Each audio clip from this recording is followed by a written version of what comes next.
You want to fix your slice without reinventing your golf swing? I don't blame you. There's no magic pill, but I've got 4 things you can do that may completely reduce or eliminate your slice without actually working on your swing. You may think this is too good to be true, but I promise you setup is a huge part of why a lot of golfers slice. And if you can fix these 4 things, you're on your way to straighter and farther drives. Sound good? Let's get into it.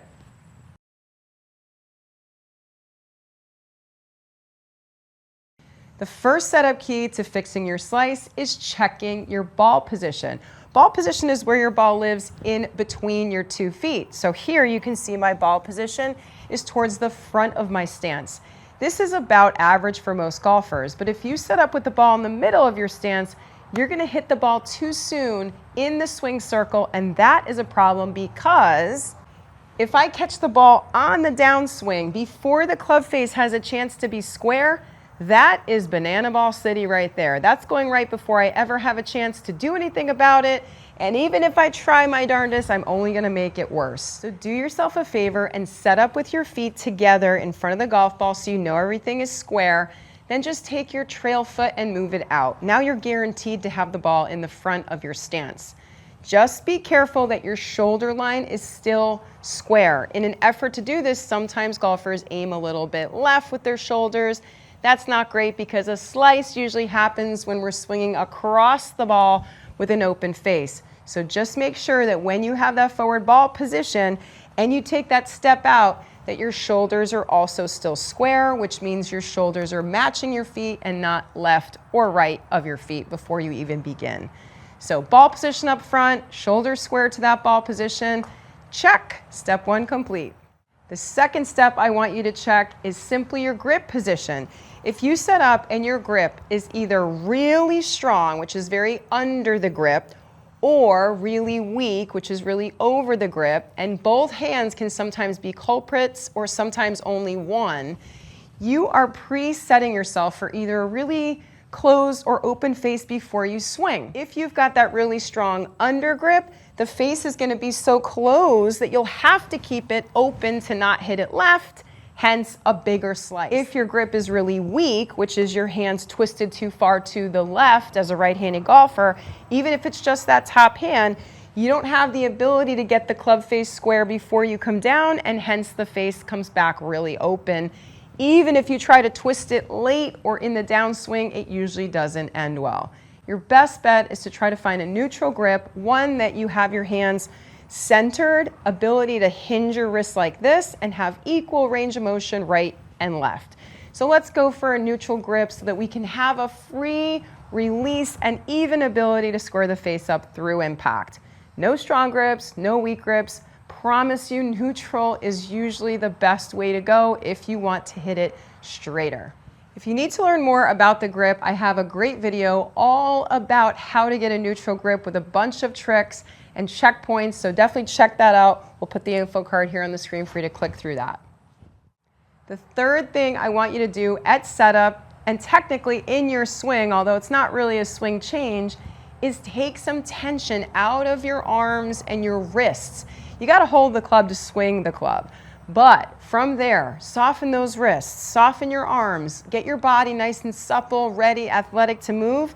If you're rigid and you're pulling and you're muscly, a lot of times that tension, whether it starts in the beginning or it develops through your swing, keeps the face open.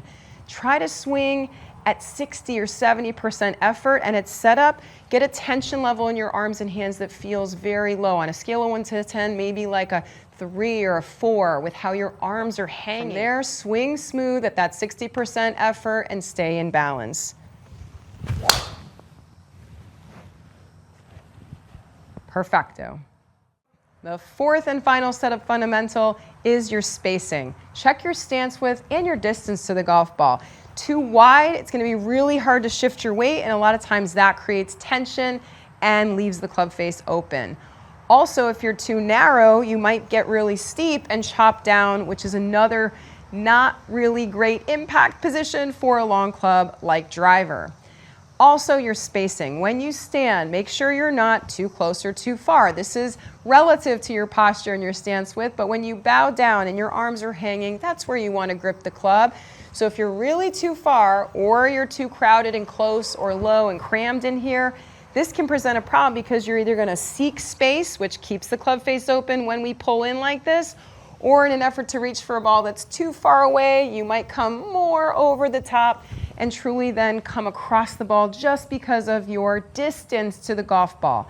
So make sure you have a comfortable distance between you and the golf ball where your posture is athletic, chest is down a little bit, arms are hanging, not any lower than probably the tops of your kneecaps. From there again, stay loose. Feel like that's a comfortable balanced position. Now your swing radius can stay constant, you can stay loose, and you'll be on your way to those straighter drives. Oh, that was a really good one. So don't overlook your ball position and shoulder alignment combo. Your grip is super important. Tension level is so important through the arms and the body so that you can swing freely. And lastly, check your spacing. Do these things and pop a comment down below to tell me if any or all of them was the magic pill that helped you cure your slice without fixing your actual swing.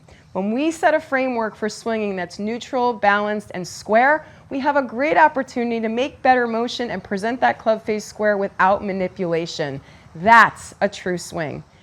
Like this video, subscribe to our channel so that you get alerted the next time we post one of these great videos to help you unlock more natural, simple, and joyful golf. Thanks so much for watching. We'll see you next time here from True Swing. If this glimpse into the retreat sparked something for you, it might be time to join us. We've helped hundreds of golfers just like you find their true swing and fall back in love with the game. Check out our retreat info below or visit trueswing.com to learn more. We'd love to help you get started.